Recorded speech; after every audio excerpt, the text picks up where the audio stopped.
A internet está cada dia mais presente nas nossas vidas e bem como as suas vantagens sedutoras, também traz riscos e exige cuidados. Cuidados para inclusive evitar que aconteçam os conhecidos crimes cibernéticos. Para nos ajudar a entender o que são, como acontecem e como evitá-los, convidamos o Procurador da República, Dr. Daniel de Rezende, para nos esclarecer um pouco mais sobre este assunto. Então, doutor, o que pode ser qualificado como um crime cibernético? Quais são os crimes dentro desses qualificados mais comuns? Bom, o crime cibernético é todo aquele delito que vem a ser cometido por um meio eletrônico. Então, geralmente se costuma classificar esses crimes de próprios e impróprios. Esses crimes impróprios são crimes comuns, seja furto, difamação, injúria, crimes que geralmente já são cometidos sem ser pela web, mas que são cometidos pela web quanto à propagação desses ilícitos. Então, pode ser classificado como impróprio quando é um crime comum cometido pela web. E o próprio é quando é um crime cometido propriamente pelas redes de comunicação. Por exemplo, uma quebra de sigilo que só pode ser cometido, por exemplo, pela rede de comunicação. E o que é mais comum? O que a gente mais vê aí dentro dessas ocorrências dos crimes cibernéticos? O que está sendo mais... O que acontece mais? Bom, aqui as investigações do Ministério Público Federal, os crimes mais comuns são crimes patrimoniais contra instituições financeiras, ou seja, chamado que a gente chama de furto cibernético. Então, o que mais aparece são crimes de lesão patrimonial às instituições financeiras, mais especificamente à Caixa Econômica Federal. Nós temos muitas informações também de endereços virtuais referentes a crimes relacionados à pornografia infantil. Certo. E como é que funciona o processo investigativo? Porque a gente sabe que a internet ela é famosa por ser uma excelente ferramenta para camuflar identidades. Então, uma vez camuflando a identidade, esse processo investigativo exige novos procedimentos. Como que o Ministério Público tem atuado no combate a esse tipo de crime? Nós temos utilizado técnicas especiais de investigação. Como são crimes praticados dentro de uma sociedade moderna, as técnicas de investigação precisam ser modernizadas. Então, geralmente, esses crimes eles são investigados a partir de uma quebra de sigilo telemático. O que seria isso? A identificação, por exemplo, do IP de um computador. O IP seria o endereço de acesso desse computador. A partir da identificação desse IP, nós entramos em contato, oficiamos aos provedores de acesso para que nos envie os endereços daquelas pessoas que têm esse IP registrado. A partir desse trabalho de identificação do IP e do endereço dessa pessoa, são solicitadas algumas buscas e apreensões, depois de confirmado que realmente aquela mensagem ou aquela invasão aconteceu daquele computador, são solicitadas algumas buscas e apreensões para se apreender esse material e se tentar alcançar a autoria daquele crime. Certo. E uma das facilidades que a internet nos oferece é, por exemplo, eu poder entrar no meu banco, na minha conta, sem necessariamente sair da minha casa. Mas isso pode ser perigoso. Existem sites que eles te pedem informações sigilosas, confidenciais. É seguro dar essas informações? O problema é o seguinte, o acesso ele é seguro. O que não é seguro é o local onde você acessa.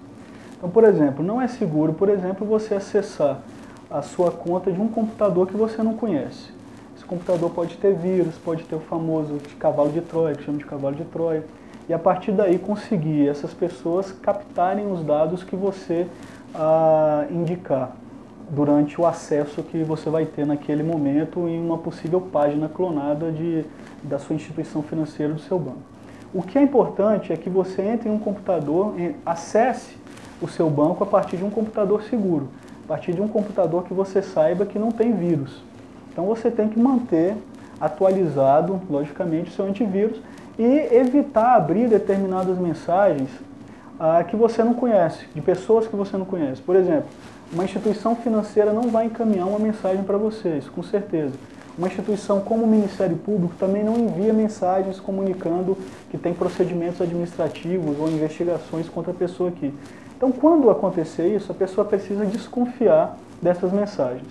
não acessar essas mensagens, porque a partir daí, a partir de quando há esse acesso, pode ser que seja um vírus, geralmente um cavalo de Troia, um trojan, que fica naquele computador e quando você for acessar a sua instituição financeira, é possível que apareça uma página clone em vez da página da instituição financeira. Voltando novamente a essa questão da facilidade, uma outra facilidade que a internet nos dá é a compra online. Isso é seguro também? Comprar um produto online, parece que os preços são melhores, as ofertas são boas. É válido comprar um produto online? Que cuidados eu tenho que ter? Então depende do site também. Você tem que verificar se aquele site que te oferece aquele produto é um site seguro. Como é que você verifica isso? Você vai verificar através de contatos com pessoas que já fizeram compra naquele determinado site. Há determinados casos em que é feita a compra e não é entregue o produto. Então aquele site que geralmente é responsável por isso, ele deve ser colocado numa espécie de lista negra dos consumidores. Então o que é importante é que você faça, porque a internet veio na realidade para facilitar a vida do cidadão. Então os recursos tecnológicos eles existem para isso, para facilitar a vida.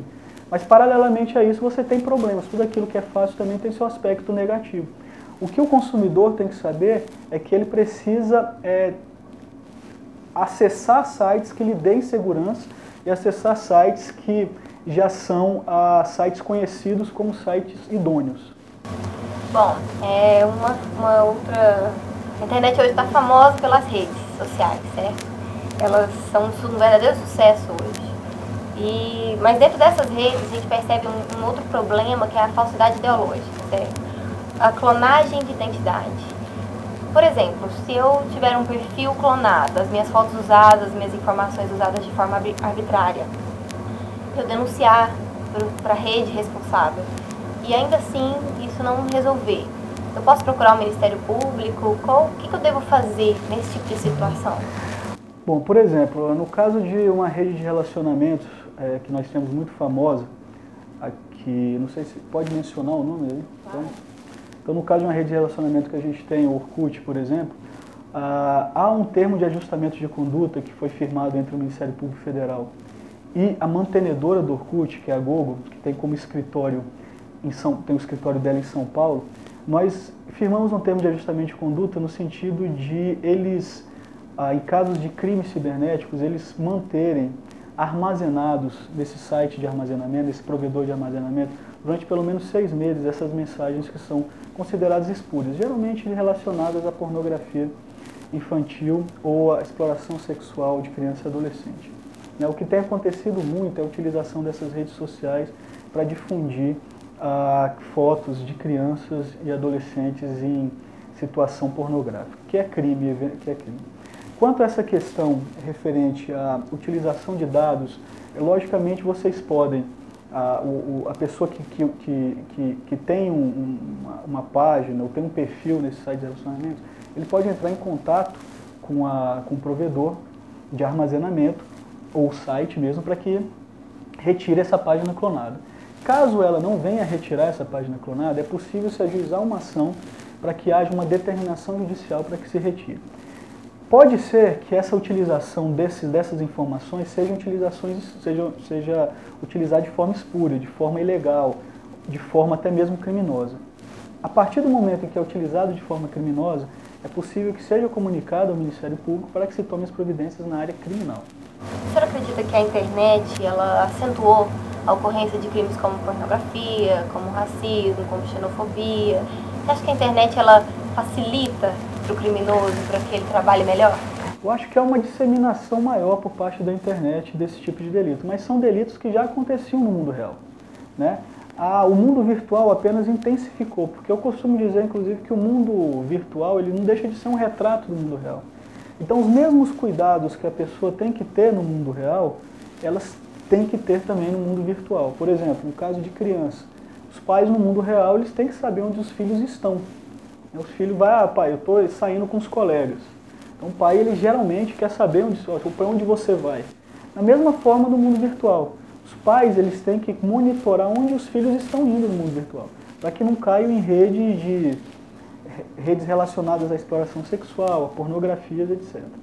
Então o que aconteceu foi que há uma disseminação maior na internet de determinados delitos, como por exemplo com esses delitos que você mesmo mencionou, delitos relacionados a direitos humanos, delitos relacionados à infração contra direitos humanos, por exemplo, a própria xenofobia, o racismo, os crimes contra a honra, a injúria, a calúnia, a difamação, né, esses delitos ligados à pornografia infantil, troca de material pornográfico, facilitou, né, e paralelamente a isso dificultou um pouco as investigações, porque a partir do momento em que há a possibilidade dessas pessoas de disseminarem de forma rápida informações pela internet, os órgãos de persecução eles estão indo um pouco podados. Ou seja, você tem vários obstáculos, inclusive judiciários, para desenvolver uma persecução efetiva contra essas pessoas.